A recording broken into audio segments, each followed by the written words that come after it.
ഒരുപാട് പേര് എൻ്റെ അടുത്ത് ചോദിച്ചിട്ടുണ്ടായിരുന്നു ഞാൻ ഏത് പ്രസ് ബട്ടൺ മെഷീനാണ് യൂസ് ചെയ്യുന്നത്. ഈ ഒരു പ്രസ് ബട്ടൺ മെഷീനാണ് കേട്ടോ ഞാൻ യൂസ് ചെയ്യുന്നത്.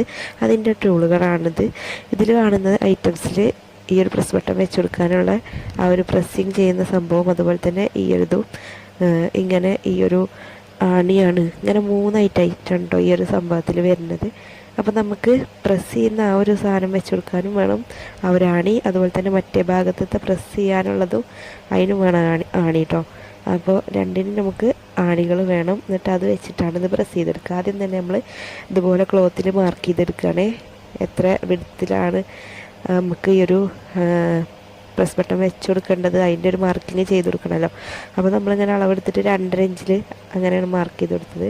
2 സൈഡിലും നമ്മൾ മാർക്ക് ചെയ്ത് കൊടുത്തു. ഒരു സൈഡ് ഉൾഭാഗത്താണ് മാർക്ക് ചെയ്യുന്നതുണ്ടെങ്കിൽ മറ്റേ സൈഡ് നമ്മൾ ഫ്രണ്ട് പോർഷനിലാണ് കേട്ടോ, ഒറിജിനൽ ഭാഗത്ത് തന്നെയാണ്. ഒന്ന് മറു സൈഡിലും ഒന്ന് ഒറിജിനൽ സൈഡിലും ഒരു ഭാഗത്ത് വെച്ച് കൊടുക്കുമ്പോൾ ഈ ഒരു പ്രസ് ചെയ്യുന്ന സംഭവം, അതുപോലെ തന്നെ ഈ ഒരു ആണിയും വെച്ച് കൊടുക്കുക. മറ്റേ സൈഡാകുമ്പോൾ നേരെ ഓപ്പോസിറ്റിൽ ഒരു ഹോളില്ലൊരു സംഭവം ഉണ്ടാവുക. നേരിട്ട് കാണുമ്പോൾ നമുക്ക് മനസ്സിലാവും നമ്മളെ പ്രസ്സിങ് മെഷീനിൻ്റെ ആ ഒരു സംഭവങ്ങളൊക്കെ നിങ്ങൾക്ക് മനസ്സിലാവും നേരിട്ട് കാണുമ്പോൾ. നമുക്കിങ്ങനെ വീഡിയോയിൽ കാണിക്കുമ്പോൾ ഇത്ര വീഡിയോയിൽ ഉൾപ്പെടുത്താൻ കഴിയണുള്ളൂ. ഒന്നാമത് നമ്മൾ എല്ലാം ഒറ്റയ്ക്ക് തന്നെയാണ് ചെയ്യുന്നത്. വീഡിയോ എടുക്കലും സ്റ്റിച്ച് ചെയ്യലും കാര്യങ്ങളൊക്കെ. സ്റ്റിച്ച് ചെയ്യാൻ ആളുണ്ടെങ്കിലും നമുക്ക് ഇങ്ങനത്തെ സംഭവങ്ങളൊക്കെ നമുക്ക് എഡിറ്റ് ചെയ്യലും വീഡിയോ എടുക്കലും എല്ലാം ഞാൻ തന്നെയാണ്. അപ്പോൾ വീഡിയോ നമുക്ക് സൂം ചെയ്തുകൊണ്ട് കാണിക്കാൻ പറ്റണില്ല ആ ഒരു മെഷീനിൽ എങ്ങനെയാണത് ഫിറ്റ് ചെയ്യുന്നത് എന്നുള്ളത്.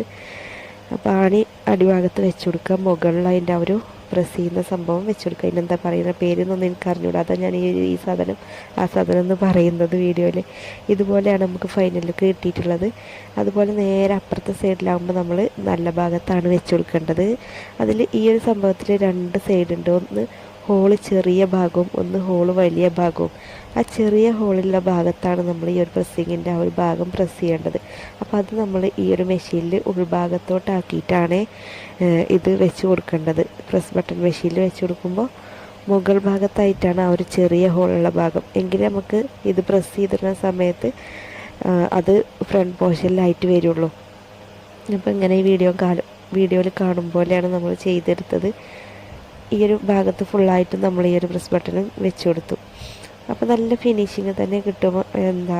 ചില കസ്റ്റമേഴ്സൊക്കെ നമ്മളടുത്ത് പറയും ഹുക്ക് വെച്ചാൽ മതിയെന്ന്, ചിലർ പറയും സിബ് മതിയെന്ന്, ചിലർ പറയും പ്രസ് ബട്ടൺ വെച്ചാൽ മതിയെന്ന്. അപ്പോൾ ഓരോരുത്തരും നമ്മൾ എന്താണോ പറയുന്നത് അതുപോലെയാണ് ചെയ്ത് കൊടുക്കാറുള്ളത്. ഇപ്പം അധികം നമ്മൾ ഈ ഒരു പ്രസ്സിങ് മെഷീൻ വന്നതോടുകൂടി അധികം ഈ ഒരു സംഭവം തന്നെയാണ് വെക്കൽ. അതാകുമ്പോൾ നമുക്കും ഈസി